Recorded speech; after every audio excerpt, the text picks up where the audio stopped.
नमस्कार, स्वागत है आपका। मैं हूं आपके साथ सुमित गुप्ता। आप देख रहे हैं सुबह की 100 खबरें बुलेटिन की शुरुआत में खबर सीकर से, जहां 4 साल का मासूम बोरवेल में गिर गया। रात भर से लगातार चल रहा रेस्क्यू ऑपरेशन, मासूम को अभी तक बाहर नहीं निकाला जा सका है। एनडीआरएफ और सिविल डिफेंस की टीम रेस्क्यू में लगी हुई है। बोरवेल के पास में एक दूसरा गड्ढा भी खोदा जा रहा है। अब तक करीब 35 फीट तक खुदाई हो चुकी है।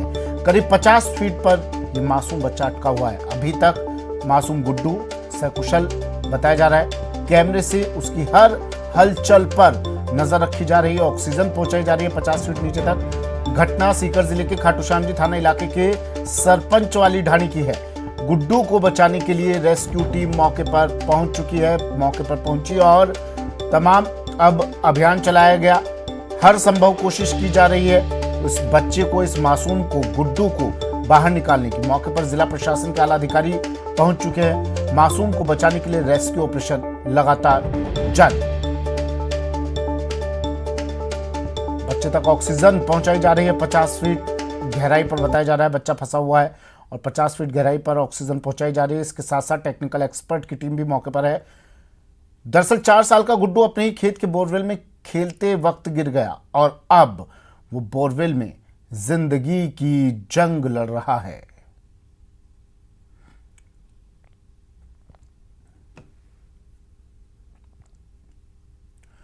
4 साल का मासूम बोरवेल में गिर गया। अपने ही खेत में बने बोरवेल में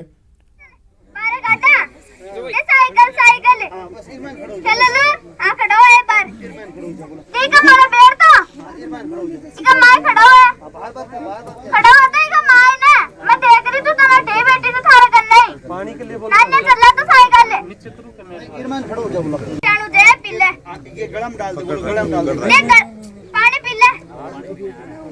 पी ले गुड्डू, दे बस साइकिल पर ला ले उधर। खड़ो हो जा बेटा, निकाल ले तुरंत। खड़ा हुआ दे 12 घंटा 3 बजे से हैं, 15 घंटे हो गए और वो काफ़ी दूर है, कुछ पकड़ नहीं पा रहा है। लेकिन बच्चा डाउन सिंड्रोम है, कुछ समझता भी नहीं है, समझता भी है, कुछ कम समझता है। और मेरे 2 लड़कियां हैं, एक बच्चा है। सब कुछ हमने हमारे बच्चे के किसके अंदर गिरा हुआ बच्चा? बोरिंग के लिए, बोरी के अंदर। मुझे तो ऐसा ही लग रहा है कि वो ठीक प्रकार से निकल जाएगा। मैं बोल रही हूँ कि नान्या बाहर आ जा, खिलौने देंगे, इसको पकड़ ले, फिर बाहर आ जा। माँ के पास में बिरजानिया की ढाणी में यहाँ बोरिंग से पाइप निकालने का चल रहा था। एक छोटा बच्चा जो इनके परिवार में गुड्डू उर्फ रविंद्र खेलते खेलते वो मिट्टी धंस जाने के कारण वो बोरवेल में नीचे चला गया। तो तुरंत सूचना मिलते ही यहाँ तहसीलदार, एसडीएम और जो सिविल डिफेंस की टीम और स्थानीय ग्रामवासी मौके पर तुरंत पहुँचे और तब से रेस्क्यू का कार्य चालू है। सहयोगी सीकर से हमारे साथ फोनलाइन पर जुड़ गए हैं मौके से, जहां पर ये घटना हुई है। 4 साल का मासूम बोरवेल में गिरा है। संदीप, अपडेट क्या है कि रेस्क्यू चल रहा है वहां देर रात से ही, कितना वक्त और?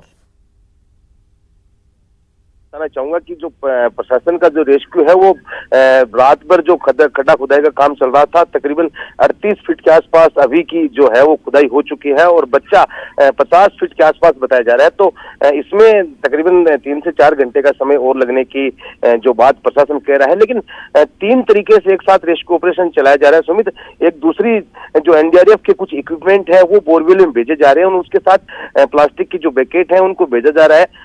परिजनों से ऊपर से आवाज लगवाई जा रही है कि किसी भी तरह से बच्चा उसमें जो बिस्किट वगैरह रखे जा रहे हैं, अगर उनको लेने के लिए अगर अपना हाथ बढ़ाता है तो फिर उसको फंस करके और उसको बाहर निकाला जा सकता है। लेकिन जो बच्चा है वो हल्का सा जो मंदबुद्धि है, तो वो इतनी बातें जो है वो ऊपर से जो बताई जा रही हैं उन पे गौर नहीं कर रहा है। और यही वजह है कि अब जो सबसे जो दूसरा तरीका है वो पास में जो दूसरा जो बोरवेल टाइप का जो चौड़ा खुदाई की जा रही है उसी के जरिए जो निकालने की, सुरंग बना के निकालने की उम्मीद की जा रही है।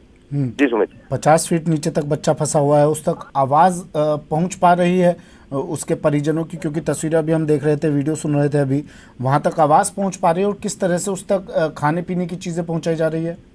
जी बिल्कुल, देखिए सुमित, आवाज वहां तक पहुंच पा रही है, बाकायदा कैमरे में जो बच्चा है वो मूवमेंट कर रहा है और जैसे ऊपर से आवाज लगती है तो बच्चा हलचल भी कर रहा है, लेकिन सबसे जो अहम बात यह है कि बच्चे का जो दिमागी स्थिति है वो इतनी अच्छी नहीं है, तो वो जो ऊपर से जो समझाया जा रहा है उसको कम समझ पा रहा है, और यही वजह खाने पीने की चीजें तो उसमें रख के भेजी जा रही है कि कहीं बच्चा उसको लेकर के अगर हाथ बढ़ाता है तो बच्चा उसमें आ सकता है, लेकिन उसे खाने पीने की चीजों की तरफ वो हाथ नहीं बढ़ा रहा है, और यही वजह है कि इतना टाइम लग रहा है। नहीं तो वो जो तरीका है उससे बहुत आसानी से निकाला जा सकता था। रेस्क्यू टीम कितना वक्त और लग सकता है?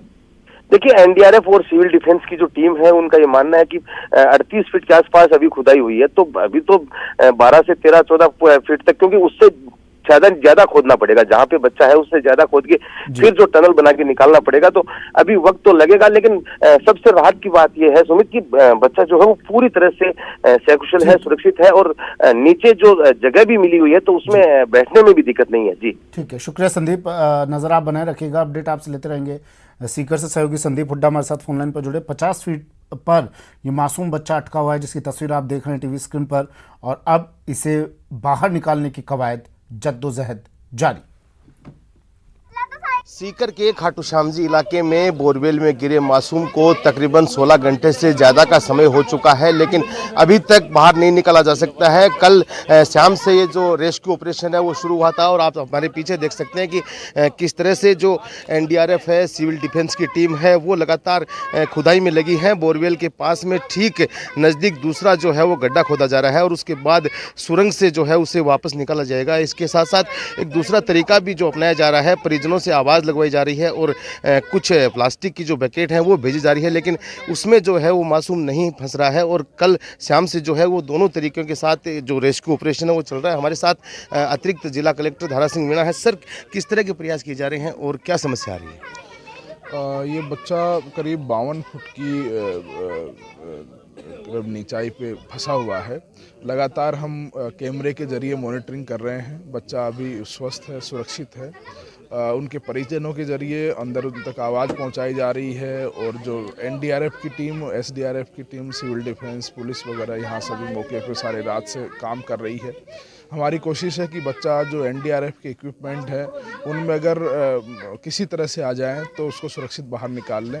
इसके अलावा ये प्रयास तो रात भर से जारी है। इसके अलावा हमने पैरेलल एक और उसके बगल में बोरवेल खोदा जा रहा है। सारी रात से काम चल रहा है, और इसमें बहुत जल्दी ही वहाँ जब हम 55 फीट की तक हम खड्डा खोद लेंगे, बगल में बोरवेल खोद लेंगे, तो टनल के जरिए बच्चे को सुरक्षित निकाल लिया जाएगा। इसके अलावा मेडिकल वगैरह सभी यहाँ इंतजाम बच्चे के लिए पूरे किए गए। कुछ अनुमान लगाया जा सकता है सर, कितना टाइम और लग सकता है? अनुमान का तो हम जो ही सूचना मिली है तब से ही पूरी टीम यहाँ सक्रिय है और लगातार रेस्क्यू ऑपरेशन जारी कर रही है। हमारी कोशिश है कि जल्दी से जल्दी बच्चे को सुरक्षित बाहर निकाल लिया जाए। तो जिस तरह से बताया जा रहा है कि बच्चा है वो पूरी तरह से सकुशल है, और प्रशासन की और पूरी टीम है उनकी कोशिश ये है कि बच्चे को सकुशल बाहर निकाला जा सके। संदीप हुड्डा, न्यूज़ 18 सीकर। और अब बात रूस और यूक्रेन की। यूएनएससी में यूक्रेन पर फिर से चर्चा होगी। रूस के खिलाफ प्रस्ताव पर चर्चा होगी। आज रात 1:30 पर न्यूयॉर्क में बैठक होगी। बड़ी खबर इस वक्त की, यूएनएससी में यूक्रेन पर होगी फिर से चर्चा। रूस के खिलाफ प्रस्ताव पर ये चर्चा की जाएगी। रात 1:30 पर न्यूयॉर्क में ये बैठक होगी। बड़ी खबर। तो यूएनएससी में चर्चा होगी रूस को लेकर, और भारतीय समय अनुसार आज रात 1:30 पर न्यूयॉर्क में बैठक होगी। रूस के खिलाफ प्रस्ताव पर चर्चा होगी। रूस के इस एक्शन के खिलाफ हैं तमाम लोग, तमाम देश, और रूस से कहा जा रहा है कि अपने इस एक्शन को रोके।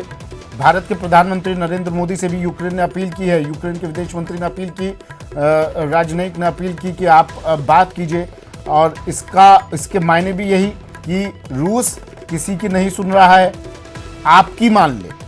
भारत की एक अहम भूमिका इस मामले में रहने की उम्मीद यूक्रेन कर रहा है, और जब तमाम लोग रूस के इस कदम को गलत ठहरा रहे हैं, यूएनएससी में इस बीच यूक्रेन पर फिर से चर्चा होगी। रूस के खिलाफ प्रस्ताव पर चर्चा होगी। आज रात भारतीय समय अनुसार आज रात 1:30 पर न्यूयॉर्क में ये बैठक होगी। बड़ी खबर इस वक्त की।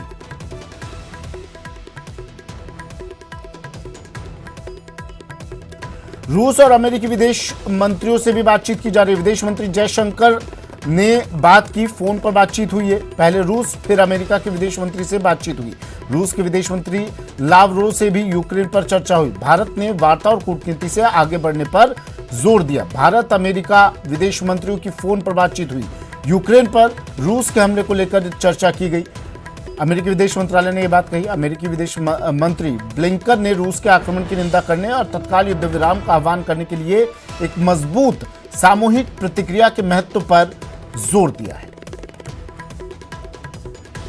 भारत ने वार्ता और कूटनीति से आगे बढ़ने पर जोर दिया है। भारत और अमेरिकी विदेश मंत्रियों के बीच भी फोन पर बात हुई। इस मसले को लेकर बातचीत की गई। पहले विदेश मंत्री जयशंकर ने रूस और अमेरिकी विदेश मंत्रियों से बातचीत की। पहले रूस और फिर अमेरिका के विदेश मंत्री से उन्होंने बातचीत की।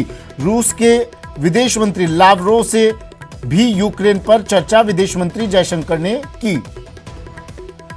यूक्रेन में फंसे भारतीय बच्चों को वापस लाने का मामला सुप्रीम कोर्ट पहुंच गया। सुप्रीम कोर्ट में जनहित याचिका दाखिल हुई है। यूक्रेन में फंसे भारतीय बच्चों को वापस लाने के लिए केंद्र सरकार से मांग की गई है। सुप्रीम कोर्ट में याचिका दाखिल करके यूक्रेन में फंसे बच्चों को मेडिकल सुविधा, रहने और खाने की व्यवस्था करने की मांग की गई। यूक्रेन में मेडिकल की पढ़ाई करने वाले बच्चों की ऑनलाइन पढ़ाई की व्यवस्था की जाए, जिससे उनके करियर खराब ना हो। सुप्रीम कोर्ट के वकील विशाल तिवारी ने यह जनहित याचिका दाखिल की है। आज मामले पर जल्द सुनवाई की मांग भी की है।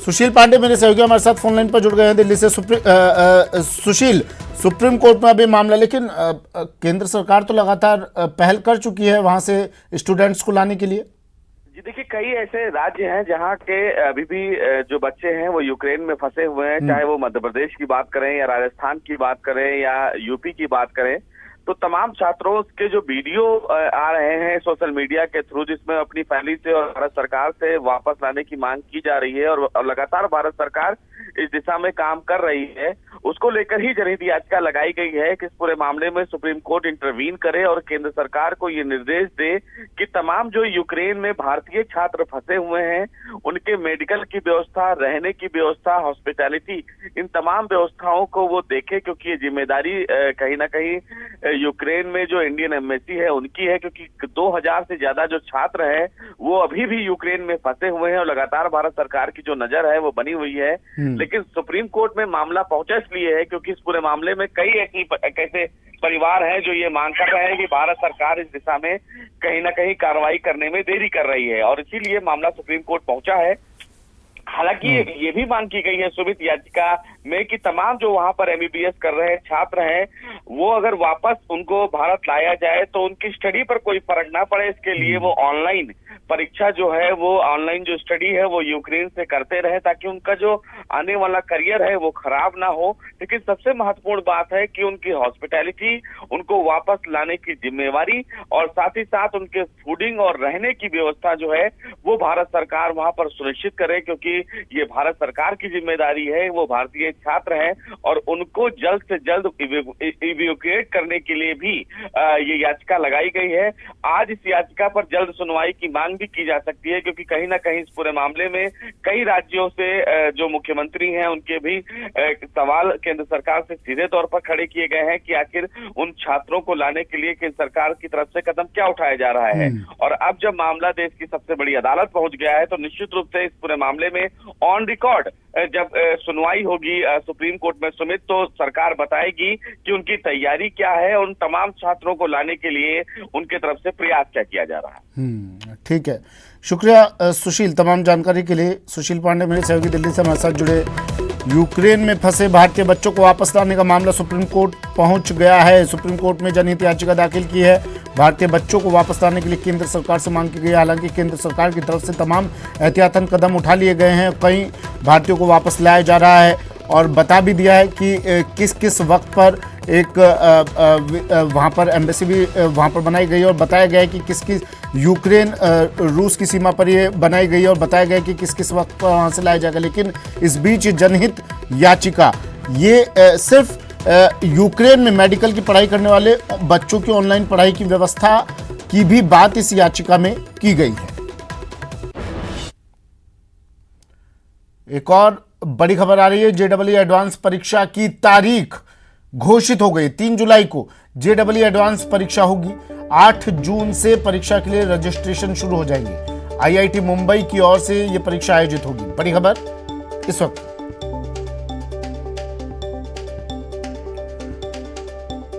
जेईई एडवांस परीक्षा की तारीख घोषित कर दी गई है। 3 जुलाई को होगी यह परीक्षा। 3 जुलाई को होगी। 8 जून से परीक्षा के लिए रजिस्ट्रेशन शुरू हो जाएंगे। आईआईटी मुंबई की ओर से परीक्षा आयोजित करवाई जा रही है।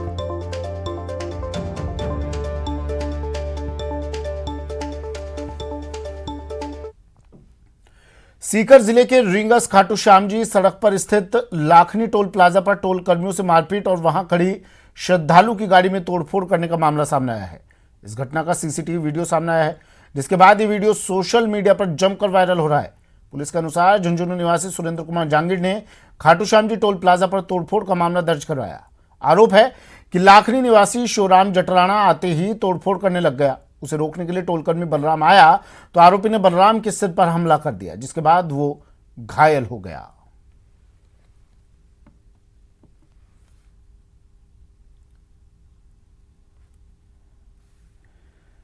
तो खाटू श्याम जी रींगस खाटू श्याम जी सड़क पर लाखनी टोल प्लाजा की घटना है, जहां टोल कर्मियों से मारपीट और वहां खड़ी श्रद्धालु की गाड़ी में तोड़फोड़ करने का मामला सामने आया। ये तस्वीरें सीसीटीवी में कैद हुई। ये लोग यहां पहुंचे और फिर तोड़फोड़ शुरू कर दी। जोधपुर में पुलिस कमिश्नर नवज्योति गोगोई के निर्देश पर 35 जुआरियों को हिरासत में लिया गया है। दरअसल गुरुवार देर शाम कमिश्नरेट स्पेशल टीम सीएसटी प्रभारी प्रकाश राम के नेतृत्व में प्रतापनगर थाना सदर स्थित डब्बू बस्ती में चल रहे जुए अड्डे पर छापा मारा गया। इस दौरान सीएसटी टीम के करीब 1 दर्जन जवानों ने कार्रवाई करते हुए 48,550 रुपए, 30 मोबाइल फोन, 18 जोड़ी ताश के पत्ते, 5 कैलकुलेटर, 1 साइन बोर्ड और 35 लोगों को हिरासत में लिया गया है।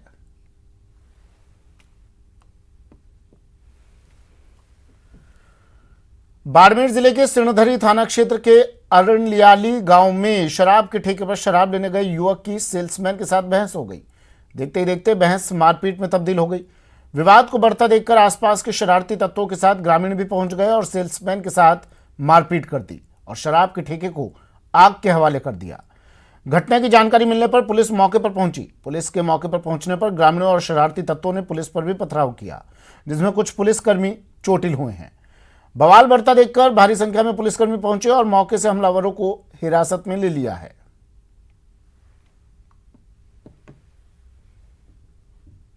रात में अनाली फाटा में जो शराब की दुकान है, उस पे कुछ आसपास के जो लोग थे वो शराब के लिए आए थे और उन्होंने शराब की मांग करी। इस बात को लेकर उनका वहाँ झगड़ा हो गया। झगड़ा होने पर जो एक विपक्ष के लोग थे उन्होंने अपने रिश्तेदारों और गांव के दूसरे लोगों को अपने साथ मारपीट होना बता करके उन सबको बुला लिया। उन सब लोगों ने वहाँ आकर के शराब के ठेके पर पथराव किया। चलिए वक्त एक ब्रेक का, जल्द हाजिर होंगे।